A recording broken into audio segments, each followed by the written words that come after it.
ನಾನಿವತ್ತು ನಿಮಗೆ ದಕ್ಷಿಣ ಭಾರತದ ಅಯೋಧ್ಯೆ ಎಂದೇ ಪ್ರಸಿದ್ಧವಾಗಿರುವ ಶ್ರೀರಾಮ ಕ್ಷೇತ್ರ ದೇವಸ್ಥಾನನ ತೋರಿಸ್ತೀನಿ. ಹಾಯ್, ಎಲ್ಲರಿಗೂ ನಿಮ್ಮ ಚಿನ್ನದ ನಾಡಿನ ಹುಡುಗಿ ಮಾಡುತ್ತಿರುವ ನಮಸ್ಕಾರ. ವೆಲ್ಕಮ್ ಬ್ಯಾಕ್ ಟು ಮೈ ಅಲೆಮಾರಿ ಕಥೆಗಳು ಯೂಟ್ಯೂಬ್ ಚಾನಲ್.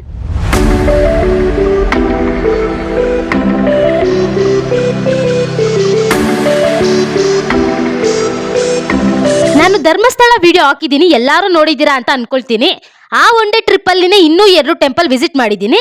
ಇವಾಗ ಹೋಗ್ತಿರೋ ಟೆಂಪಲ್ ಯಾವುದು ಅಂತ ಹೇಳ್ತೀನಿ. ನೆಕ್ಸ್ಟ್ ವಿಸಿಟ್ ಮಾಡೋ ಟೆಂಪಲ್ ಯಾವುದು ಅಂತ ಲಾಸ್ಟ್ ಅಲ್ಲಿ ಹೇಳ್ತೀನಿ. ಬನ್ನಿ ವಿಡಿಯೋ ಸ್ಟಾರ್ಟ್ ಮಾಡುವ.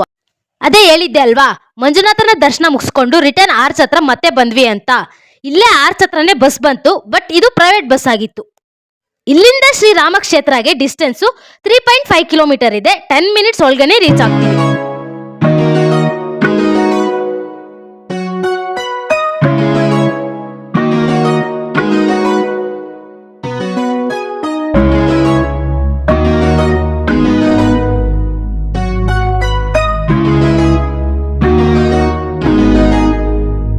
ಬಂದೇ ಬಿಟ್ವಿ ನೋಡಿ. ಈ ಟೆಂಪಲ್ ಇರೋದು ಕನ್ಯಾಡಿ ಗ್ರಾಮದಲ್ಲಿ. ಇದೇ ಶ್ರೀರಾಮ ಕ್ಷೇತ್ರ ದೇವಸ್ಥಾನ. ದೇವಸ್ಥಾನ ಹೊರಗಿಂದ ಸೂಪರ್ ಆಗಿ ಕಾಣಿಸ್ತಿದೆ. ಬನ್ನಿ ಒಳಗೆ ಹೋಗಿ ನೋಡುವ ಹೆಂಗಿದೆ ಅಂತ. ಸಖತ್ ಬಿಸ್ಲಿತ್ತು ಅನ್ಬಿಟ್ಟು ವೈಟ್ ಲೈನ್ ಮೇಲೆ ನಡ್ಕೊಂಡು ಹೋಗ್ತಾ ಇದೀವಿ. ಇಲ್ಲಿಯೂ ಇಸ್ಕಾನ್ ಟೆಂಪಲ್ ತರ ಕಾಲ್ ತೊಳೆಯಕ್ಕೆ ನೀರ್ ಬಿಟ್ಟಿದ್ದಾರೆ. ಕಾಲ್ ತೊಳೆದು ಒಳಗಡೆ ಹೋದ್ವಿ. ಇಲ್ಲಿನ ಆರ್ಕಿಟೆಕ್ಚರ್ ಮತ್ತೆ ಇಂಟೀರಿಯರ್ ಎಲ್ಲಾನು ಡಿವೈನ್ ಫೀಲ್ ಕೊಡುತ್ತೆ. ನೋಡ್ಬೋದು ಎಷ್ಟು ಚಂದ ಕಾಣ್ತಾ ಇದೆ ಅಂತ. ಈಗ ಈ ಟೆಂಪಲ್ ಬಗ್ಗೆ ಒಂದು ಸಣ್ಣ ಕತೆ ಹೇಳ್ತೀನಿ, ಕೇಳಿಸ್ಕೊಳ್ಳಿ.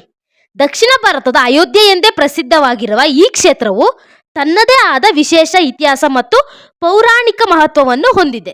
ಹೇಗೆ ಅಂದ್ರೆ, ಪ್ರಸ್ತುತ ಶ್ರೀರಾಮ ದೇವಸ್ಥಾನವಿರುವ ಈ ಪವಿತ್ರ ಸ್ಥಳಕ್ಕೆ 1978ರಲ್ಲಿ ಬೆಂಗಳೂರಿನ ಶ್ರೀ ಶ್ರೀ ಶಿವಬಾಲಯೋಗಿ ಮಹಾರಾಜರು ಭೂಮಿ ಪೂಜೆ ನೆರವೇರಿಸಿದರು.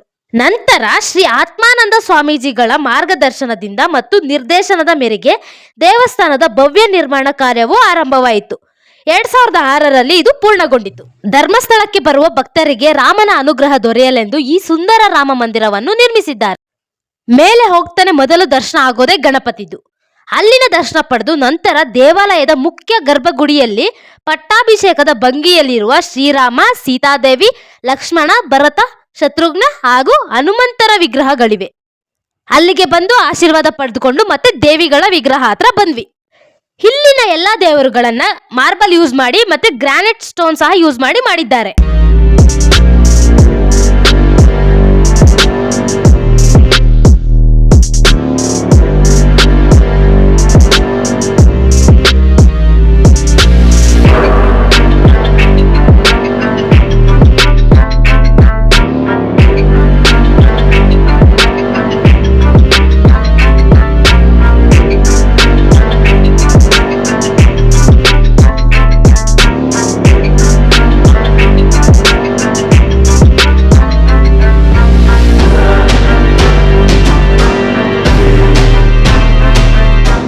ದೇಶದ ವಿವಿಧ ಭಾಗಗಳಿಂದ ಅಂದ್ರೆ ತಮಿಳುನಾಡು, ಕೇರಳ, ಆಂಧ್ರ, ರಾಜಸ್ಥಾನ್, ಮಹಾರಾಷ್ಟ್ರ ಈ ತರ ತುಂಬಾ ರಾಜ್ಯಗಳಿಂದ ಬಂದ ಶಿಲ್ಪಿಗಳು ಮತ್ತು ಕುಶಲಕರ್ಮಿಗಳು ದೇವಾಲಯದ ನಿರ್ಮಾಣದಲ್ಲಿ ಭಾಗವಹಿಸಿದ್ದಾರೆ. 3 ಮಹಡಿಯ ಈ ದೇವಾಲಯದಲ್ಲಿ ಗಣಪತಿ, ಅನ್ನಪೂರ್ಣೇಶ್ವರಿ, ಶಿರಡಿ ಸಾಯಿಬಾಬಾ ಸೇರಿದಂತೆ ಅನೇಕ ದೇವರುಗಳು, ದೇವಿಗಳ ವಿಗ್ರಹಗಳು ಇವೆ. ಈ ಕ್ಷೇತ್ರದಲ್ಲಿ ಭಜನೆ, ಯೋಗ, ಧ್ಯಾನ, ವೇದಾಂತ ಪ್ರವಚನಗಳು ಹಾಗೂ ವಿವಿಧ ಧಾರ್ಮಿಕ ಕಾರ್ಯಕ್ರಮಗಳು ನಡೀತವೆ. ದೇವಾಲಯವು ಸಾಂಪ್ರದಾಯಿಕ ಭಾರತೀಯ ಶಿಲ್ಪಕಲೆಯ ಮಾದರಿಯಂತೆ ನಿರ್ಮಾಣಗೊಂಡಿದ್ದು, ಭವ್ಯ ಗೋಪುರಗಳು, ಸುಂದರ ಕೆತ್ತನೆಗಳು ಮತ್ತು ವಿಶಾಲ ಸಭಾಂಗಣಗಳನ್ನು ಹೊಂದು ಈ ದೇವಾಲಯವನ್ನ ಬ್ರೌನ್ ಅಂಡ್ ಗೋಲ್ಡನ್ ಕಲರ್ ಅಲ್ಲಿ ಅಟ್ರಾಕ್ಟಿವ್ ಆಗಿ ಕಟ್ಟಿಸಿದ್ದಾರೆ. ದೇವಸ್ಥಾನದ ಹಿಂದೆ ಒಂದು ಪುಟ್ಟ ಗುಡಿ ಇತ್ತು ಅಂತ ಅಲ್ಲಿಗೆ ಹೋದ್ವಿ.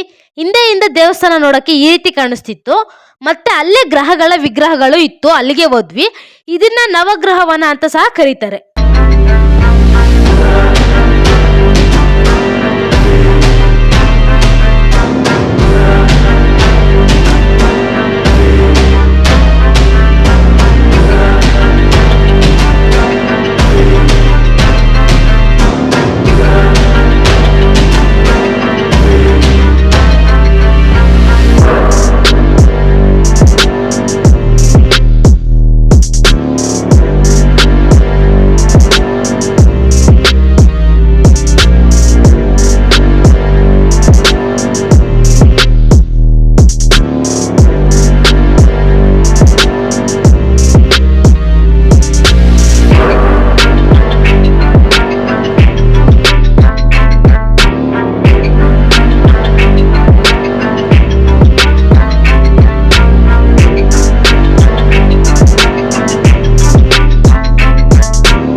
ದೇವಸ್ಥಾನದ ಪಕ್ಕ ಶ್ರೀರಾಮ ಕ್ಷೇತ್ರ ನಿರ್ಮಾಣ ಮಾಡಿಸಿದವರ ವಿಗ್ರಹವೂ ಇದೆ, ನೋಡಬಹುದು.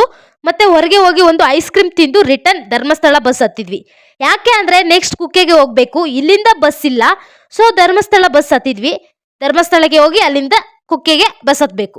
ಇವತ್ತಿನ ವಿಡಿಯೋ ಅಲ್ಲಿ ನಾನು ಒಂದು ಮಿನಿ ಅಯೋಧ್ಯೆ ನೋಡ್ದಂಗೆ ಆಯ್ತು. ನೆಕ್ಸ್ಟ್ ದೊಡ್ಡದಾಗಿ ಪ್ಲಾನ್ ಮಾಡಿ ಅಯೋಧ್ಯೆಗೆ ಹೋಗ್ತೀನಿ. ಇದೆಲ್ಲ ನಡಿಬೇಕು ಅಂದ್ರೆ ನಿಮ್ಮ ಸಪೋರ್ಟ್ ಮತ್ತೆ ನಿಮ್ಮ ಆಶೀರ್ವಾದ ನನ್ನ ಮೇಲೆ ಸದಾ ಇರಬೇಕು, ಏನಂತೀರಾ? ಸೊ ಧರ್ಮಸ್ಥಳಕ್ಕೆ ಹೋದ್ರೆ ಈ ಪ್ಲೇಸ್ಗೆ ಹೋಗೋದು ಮಿಸ್ ಮಾಡಲೇಬೇಡಿ. ಈ ದೇವಸ್ಥಾನನ ಕಂಪ್ಲೀಟ್ ಇನ್ಫಾರ್ಮೇಶನ್ ಕೊಟ್ಟಿದ್ದೀನಿ ಅನ್ಸುತ್ತೆ. ಸೊ ಗಾಯ್ಸ್, ಈ ವಿಡಿಯೋ ನಿಮಗೆ ಇಷ್ಟ ಆಗಿದ್ರೆ ಲೈಕ್, ಶೇರ್ ಅಂಡ್ ಸಬ್ಸ್ಕ್ರೈಬ್ ಮಾಡಿ. ಮತ್ತೆ ನನಗೆ ಬಡ್ಜೆಟ್ ಫ್ರೆಂಡ್ಲಿ ನೇಚರ್ ಟ್ರಿಪ್ಸ್ ಹೋಗೋಕೆ ಯಾವ್ದಾದ್ರು ಗೊತ್ತಿದ್ರೆ ನಿಮಗೆ ಕಮೆಂಟ್ ಮಾಡಿ ತಿಳಿಸಿ. ಯಾಕೆ ಅಂದ್ರೆ ಎಲ್ಲಾದ್ರೂ ಟೆಂಪಲ್ ವ್ಲಾಗ್ಸೇ ತುಂಬಾ ಆಗೋಗ್ಬಿಡ್ತಾವಲ್ವಾ, ಅದಕ್ಕೆ ಯಾವ್ದಾದ್ರು ಇದ್ರೆ ಕಮೆಂಟ್ ಮಾಡಿ. Thanks for watching. ಸಿಗುವ ಮತ್ತೆ, ಬಾಯ್.